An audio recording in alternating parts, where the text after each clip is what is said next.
Ho mollato tutto, niente casa, niente lavoro fisso, niente macchina. Ho venduto tutti i miei averi, ho eliminato il superfluo e tutto ciò che non era più necessario.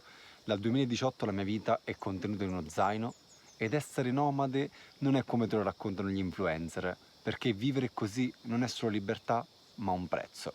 Ma come possono la casa e il lavoro non essere essenziali? Datemi tempo e rimanete fino alla fine del video che ve lo spiego. Se ti incuriosiscono queste scelte un po' fuori dagli schemi, iscriviti al canale, qui racconto le mie esperienze di viaggiatore randaggio da oltre 6 anni.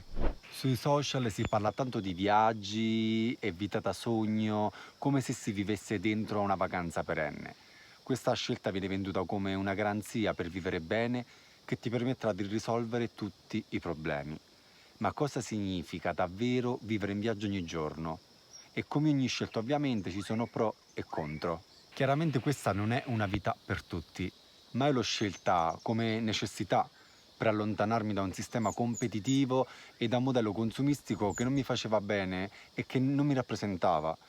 Poi anche per esigenza di trovare tempo e spazio per capire chi sono e cosa voglio, ma soprattutto per sentirmi libero ed essere padrone della mia vita senza lasciare che siano gli altri a decidere per me, come succedeva per esempio col mio vecchio lavoro.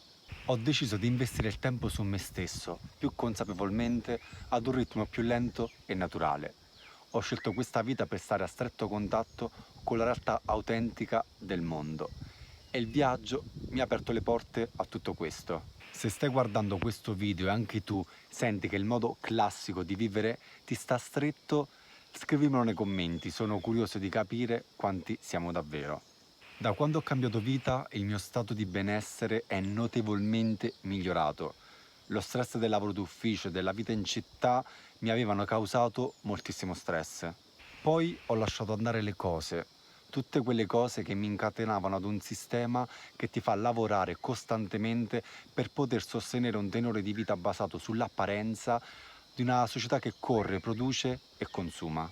Non ho fissa dimora e dal 2018 la mia casa è chiusa in uno zaino. Non ho una macchina e nessun altro bene materiale di grande valore, perché ho scelto di vivere rinunciando ad alcuni aspetti che prima ritenevo fondamentali per avere in cambio il tempo. Ho invertito il sistema e anziché vivere per lavorare, adesso lavoro per vivere. Ho scelto uno stile di vita più semplice, rinunciando al superfluo e agli eccessi. Questa vita mi concede lo spazio e il tempo necessario per me stesso, per coltivare le mie passioni e per vivere più lentamente e in modo semplice. Ma quindi, per rispondere alla domanda iniziale, come possono la casa e il lavoro non essere essenziali? È questione di equilibrio. Più lavori e più guadagni, teoricamente, ma dovrai sacrificare gran parte del tuo tempo. Più il tuo tenore di vita è alto e più dovrai sacrificare il tuo tempo lavorando costantemente per riuscire a pagare tutte quelle cose che definiscono il tuo status sociale. Io invece ho deciso di non possedere e di non consumare per essere più libero. Quindi con uno stile di vita più semplice, rinunciando soprattutto alle cose inutili e superflue, non ho bisogno di dover lavorare costantemente e quindi ho più tempo libero. Meno cose significa più tempo, ma meno lavoro significa anche meno soldi, quindi devo rinunciare a molte più cose.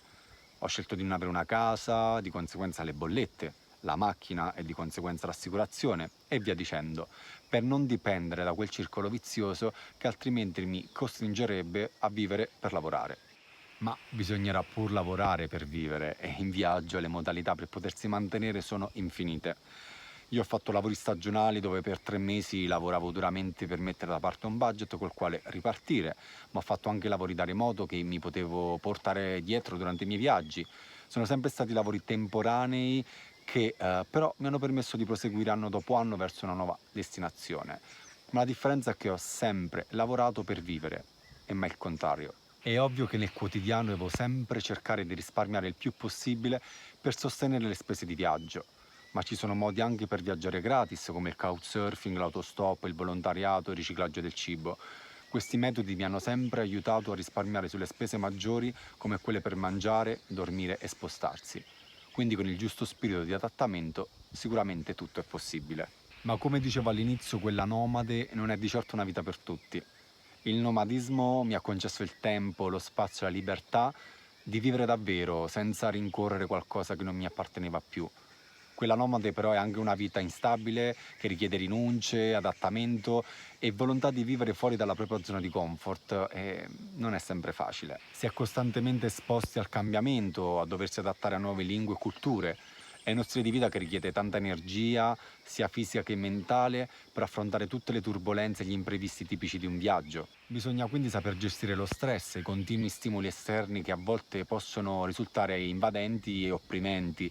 Si vive costantemente in movimento, con la consapevolezza di non mettere radici e si deve imparare a lasciare andare senza rimanere aggrappati a nulla, anche quando ci fa stare bene. Non è una vita perfetta né tantomeno comoda. Pensa solo al fatto di avere lo zaino sulle spalle tutti i giorni per anni o di doversi cercare ogni volta un posto nuovo dove stare.